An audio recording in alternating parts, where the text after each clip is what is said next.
This channel does not promote any violence, harmful, or illegal activities. All content provided by this channel is meant for an educational purpose only. সকলকে স্বাগত সংবাদ শিরোনামের পর্দায়। সঙ্গে আমি আছি শ্রেয়া। বেশ কিছুদিন ধরে বাংলায় নানা ঘটনার সাক্ষী হয়ে থাকছে। একদিকে কাশ্মীর হামলা, অপরদিকে আরজিকর কাণ্ড। আবার কিছুদিন আগে মুর্শিদাবাদের ঘটনাটা যেটা না বললেই নয়। আর যেটা না বললেই নয়, যোগ্য শিক্ষক হয়েও রাস্তায় তাদেরকে নামতে হয়েছে। তাদেরকে প্রমাণ করতে হচ্ছে তারা আদৌ যোগ্য কিনা।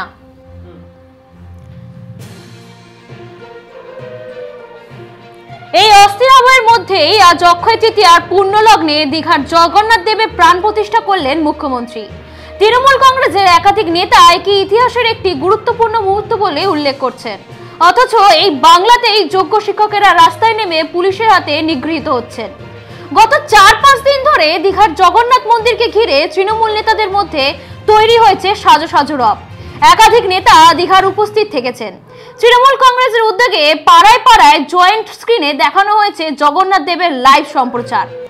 এরই মধ্যে যাকে প্রতিদিন সকালে ইকো পার্কে মর্নিং ওয়াক করতে দেখা যায় এবং যিনি রাজ্যের মুখ্যমন্ত্রীকে নিয়মিত আক্রমণ করেন, সেই দিলীপ ঘোষকেই দেখা গেল স্ত্রীকে নিয়ে হাজির হতে দীঘার জগন্নাথ মন্দিরে। এটি কি শুধুই সৌজন্য সাক্ষাৎ নাকি রাজনৈতিক কৌশল, তা তো সময় বলবেই। এই ঘটনায় বিজেপির রাজ্য সভাপতি তথা কেন্দ্রীয় প্রতিমন্ত্রী সুকান্ত মজুমদারকে প্রশ্ন করা হলে তিনি জানান, পার্টি এই বিষয়ে সমর্থন করে না, এটা দিলীপ বাবুর ব্যক্তিগত সিদ্ধান্ত। তিনি আরো বলেন, পার্টি মনে করে মুর্শিদাবাদে হিন্দুদের উপর হামলা হয়েছে, সেখানে না গিয়ে এই অনুষ্ঠানে যাওয়া মানে ঘটনাটিকে উপেক্ষা করা। আমরা দলীয়ভাবে সিদ্ধান্ত নিয়েছি, কেউ যাবে না সেখানে। দেখুন, দিলীপ দা যাবেন কি না তার ব্যক্তিগত ব্যাপার, তিনি যাবেন কি যাবেন না, ওনাকে ব্যক্তিগতভাবে আমন্ত্রণ করা হয়েছে। পার্টি এন্ডোর্স করে না। পার্টি মনে করে যখন একদিকে হিন্দুরা মার খেয়েছে মুর্শিদাবাদে, পার্টি যেভাবে হিন্দুদের মন্দির ভাঙা হয়েছে, যেভাবে হিন্দুদের বাড়িঘর জ্বালিয়ে দেওয়া হয়েছে, তারপরে ওখানে যাওয়া মানে আমার মনে হয় ওটাকে ইগনোর করা। সেজন্য আমরা পার্টি থেকে সিদ্ধান্ত নিয়েছি, আমরা যাব না উদ্বোধনী অনুষ্ঠানে। আবার আরেকদিকে পূর্ব মেদিনীপুরের কাঁথিতে বিরোধী দলনেতার উদ্যোগে এবং হাইকোর্টের হস্তক্ষেপে অনুষ্ঠিত হলো সনাতনী ধর্ম সম্মেলন ও হোমযজ্ঞ। খবর অনুযায়ী সেখানে প্রায় 500 সাধু সহ 3000 সাধুর সমাগম হয়। এই সম্মেলনের অনুমতি নিয়ে রাজ্য সরকারের আপত্তি থাকলেও শেষমেশ বিজয়ী হন শুভেন্দু অধিকারী। বিষয়টি ঘিরে রাজ্য সরকারের নিশানা করেছেন কাঁথির সাংসদ শুভেন্দু অধিকারী। তিনি দীঘার জগন্নাথ মন্দিরের প্রাণ প্রতিষ্ঠাকে মুখ্যমন্ত্রীর নাটক বলে কটাক্ষ করেন। তাহলে কি আবারও রাজনীতির নতুন সমীকরণ শুরু হতে চলেছে?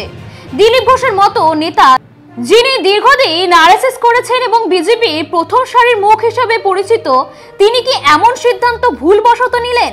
জানা নেই আমাদের, কিন্তু প্রশ্ন থাকছেই। তবে বাংলার মানুষও চায় রাজনীতি থাকুক রাজনীতির জায়গায়, আর সৌজন্যতা থাকুক মানুষের মধ্যে। বছর ঘুরলেই সামনে বিধানসভা নির্বাচন, আর তার আগেই অনেক রাজনৈতিক সমীকরণ বদলে যাচ্ছে। আমরা চেষ্টা করব আপনাদের নিয়মিত বাংলার আপডেট দিতে। পাশে থাকুন, দেখতে থাকুন সংবাদ শিরোনাম। মানুষের পাশে, মানুষের সাথে আমরা আছি এই বাংলাতে। আপনারা দেখছেন সংবাদ শিরোনাম। দেখলেন তো অনেক কিছু, এবার দেখুন নতুন কিছু।